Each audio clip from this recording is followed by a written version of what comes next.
Happy Monday, everyone.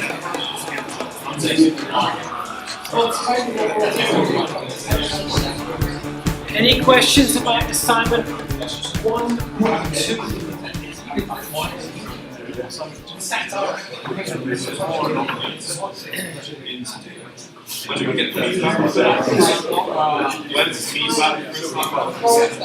So the goal is to have assignment 1 assessed in 2 weeks. That is the goal. We are currently on track for that. So I have assessed part 1 of everybody's assignment number 1. So the first half is finished. Any other questions? And it looks good, by the way. The overall looks good. I do have a question about assignment 2. It's quite a long one. So be patient. Hi Bob, I have been looking into coursework 2 over the past week and I've discovered some things that I would like to ask you about. I've made sure to check your YouTube videos first, but I believe these questions haven't been addressed before. This is correct. This is a new question. I have visualized the canonical Wilmot dataset without much trouble. I have also completed the human visualizations. The sheer size of the data was giving my computer a bit of trouble, and I found myself having to downsample the 8-bit grayscale, but the visualization process was otherwise quite straightforward. That's good progress. I'm sure whoever wrote this is ahead of the class generally. I am, however, confused about Sally and Betty. Using the generator method, I have sampled a 64 cube space at time step 1, converted the vectors to scalars, and saved the data as .raw. After loading this data into ParaView, I have been able to come up with 2 distinct visualizations that capture the nature of the data to some extent, although perhaps not very well. Very good progress. This person's going to score very highly on this exam. This coursework. Betty has been causing me more trouble. Well, I wanted to put in at least one data set that's a little bit difficult. That's part of it. I have read the provided data set, converted the vectors to magnitudes, and saved the same format as Sally, but I have not been able to come up with any good visualization that will allow me to discover exactly what I'm looking at. In fact, the visualizations were so bad that I have spent many hours thinking that I am simply not reading the data correctly. Not being able to identify any faults with my methodology, I finally decided to load the provided vector data directly and visualize the vectors using glyphs. The results were much better. Although I'm still not sure what the simulated phenomena is, I now feel like I'm looking at the data in a much more meaningful way. I have gone back to Sally, sampled the generator again, and this time not converted the vectors to scalars. Using glyphs, once again, I've been able to create a beautiful, informative visualization that clearly illustrates the captured phenomenon. In your slides, you do mention glyphs as a volume visualization technique, but rather as flow visual. You do not mention glyphs as a volume viz technique, but rather a flow viz technique. That makes perfect sense. However, to me, glyphs appear as a much more sensible way to visualize Sally and Betty.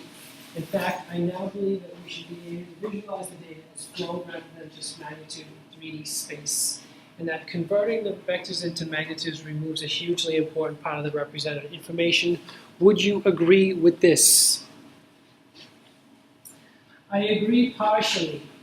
So I cannot say that this person is wrong, because Sally and Betty are vector field data sets. That is true. So it is very helpful to visualize them using vectors. However, this is a volume visualization assignment. So I propose that you may use a flow viz technique and a volume visualization technique if you so choose. So like halfway in between. So I partially agree, yes. The theme of coursework 2 is volume visualization, and I am therefore wondering if my visualizations that show flow rather than pure volume would be an acceptable submission. I would also be thankful for any insight about Betty in particular. Would you say that the capture phenomenon can be explained using just isosurfaces, direct volume rendering, or slicing?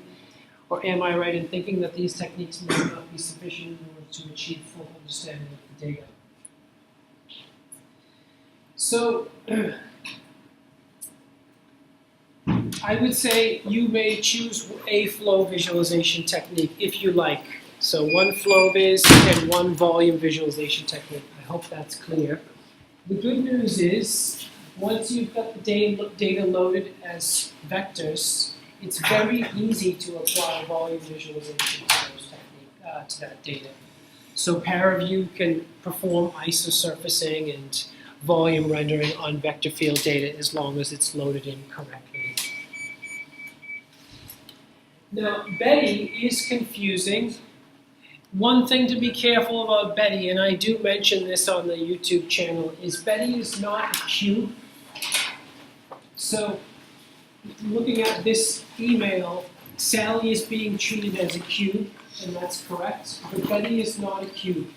Betty is a rectangle, and Betty is not the same resolution on all three axes. In fact, Betty has a different resolution on the three axes. So that throws a lot of people off. They treat it as a cube, which it's not, and that will mess up the results. And you can definitely capture meaningful characteristics of Betty using volume visualization, definitely. You can use isosurfaces, you can use direct volume rendering and slicing, and they all capture meaningful properties of Betty.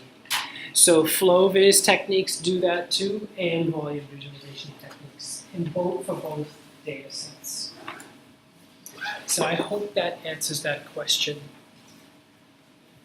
It would be a pity to only use vector glyphs to visualize Sally and Betty. It's helpful, but it would be a pity to only do that. And we don't cover vector field visualization techniques beyond glyphs before the deadline of assignment 2. We cover all the volume visualization techniques, but not all the flow visualization techniques. And again, I'll remind everybody that if you're unsure, you can show me what you have before the deadline, and I can give you feedback before the deadline. Is that Betty or? Betty. That's good.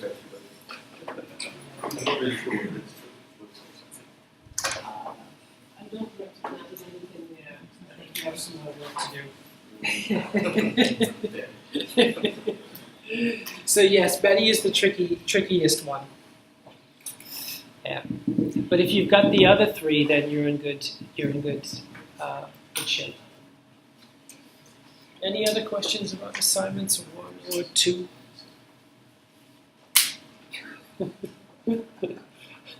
I like the enthusiasm. Whoever wrote this is going to do very well. I'm not worried about this person.